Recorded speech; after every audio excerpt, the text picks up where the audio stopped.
Thank you for watching and sending all of your Twitter praise to Ross Cameron 4. If you would like to get in touch with him, you can also see Sky News Richo and the Perrott Report, which is also there for Janine Perrott. We continue our panel chat in a moment, but first the Senator from Queensland, Malcolm Roberts, who I want to show you something that he said on a recent visit to the Great Barrier Reef. He was in full Trump mode and I thought it was awesome. Have a look.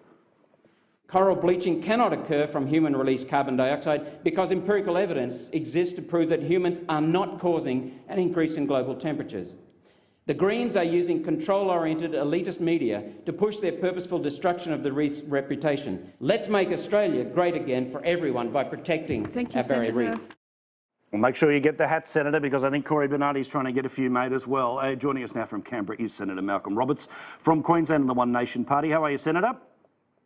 I'm very well, thanks, Paul. How are you? Very good. Now, I like, you go to the Great Barrier Reef in part to make a point, which is, look, all of this doom and gloom about the Great Barrier Reef has meant that tourism is falling through the floor. You bring the attention of the national media, Pauline, Hanson, you're all there to make the point, but the media basically did not engage at all with the reason that you were there. It was essentially sort of a national eye-rolling exercise.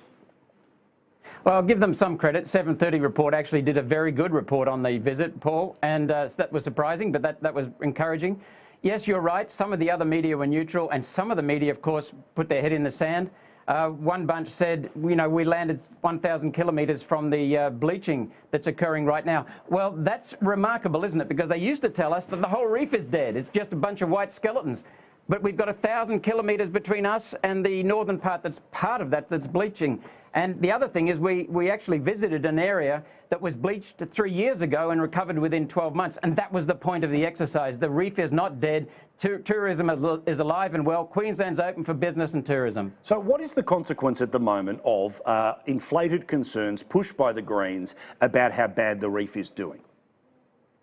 Well, it's a destruction of the regional economy and actually part of the city economy in Queensland as well, because when we have a tour operator who's acknowledged as being an excellent tour operator in Max Allen, who took us out on the boat along with the scientist, Dr. Ali Jones, Max told us that he used to have around about 200 visitors a day. He's now down to around 17. So that's more than 90% drop. We're under 10% of what he used to take.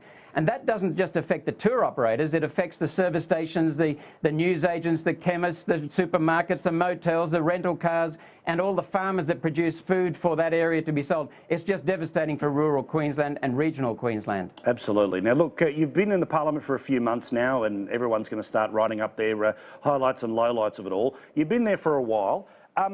What is better than you expected about going to Parliament? We'll get to the bad stuff in a second, but what's the stuff that actually, while you were a bloke who was fired up and watching telly and writing everything you possibly could about, you know, how bad the swamp was, what's the upside of the swamp in Canberra?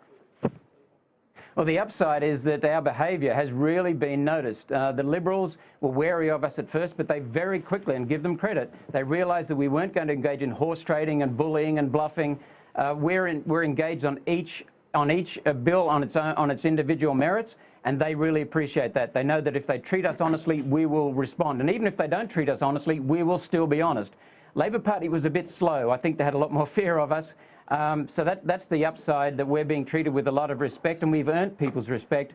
And the other upside is that the crossbench senators are working really well together. We have diverse needs, but we're working really well together. And far from being a rabble and a bunch of blockers, the crossbench senators, apart from the Greens, who we've given up on anyway, apart from the Greens, we're doing a really fine job of working together. Now, well, we were talking about it with Richo before, and he was talking about, you know, the big stuff. So I've got to ask you, what is an example of the big stuff where One Nation disagrees and is willing to vote against the government?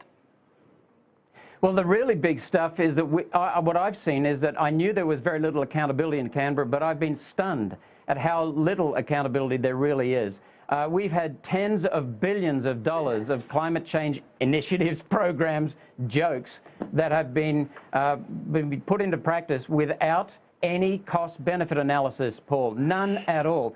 We've had the backpacker tax in the last few weeks. The Treasurer's staff admitted no cost-benefit analysis. These people are just winging it down here, and it's just so destructive, because what happens then is we tend to have policy based on opinion versus opinion. Look at the climate change, for example. It's all opinion. There is no fact in that, because if there was a fact, and the science was actually being used, there wouldn't be any such policies that are being pushed on the Australian people now. Right, and just finally here, I want to ask you about something that, look, Twitter's going crazy, so I've got to ask your opinion on something that Pauline Hanson told my mate Andrew Bolt a couple of hours ago about Aboriginality and how people are able to self-identify. Remember, in the census, you didn't have to prove anything, you could just tick the box and it was yours. Here's what she told Andrew. Have a look. What defines an Aboriginal? You know, there's no definition to an Aboriginal. If you marry an Aboriginal, you can be classified as an Aboriginal, or if a community or the elders accept you into that community, you can be defined as an Aboriginal. And that's not good enough, because then if you make a comment about it, well, what are you? Are you an Aboriginal or not an Aboriginal? I think we all know where this is going to go tomorrow in the Canberra Press Gallery, but what did you think of what your leader said? Well, it's typical Pauline, honest and to the point and direct. And it's typical Pauline, she asks questions and holds people accountable, and she did that of Gillian Triggs, I believe, and that's where she got that response. And it's also typical Pauline that she wants to hold people accountable, and that's why she picked us, those things, accountability and asking questions.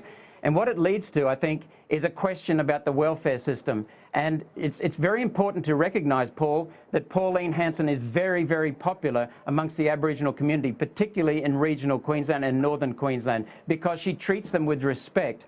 And that's what's really important, to treat the real Aboriginals with respect and look at and make sure that the people who are just running along on their piggybacking on the Aboriginals and cheating on the welfare system, that they're dealt with responsibly. Senator, we look forward to a longer chat when we have more time, and you're not in Canberra. You can stick around maybe for the whole hour. Look forward to that.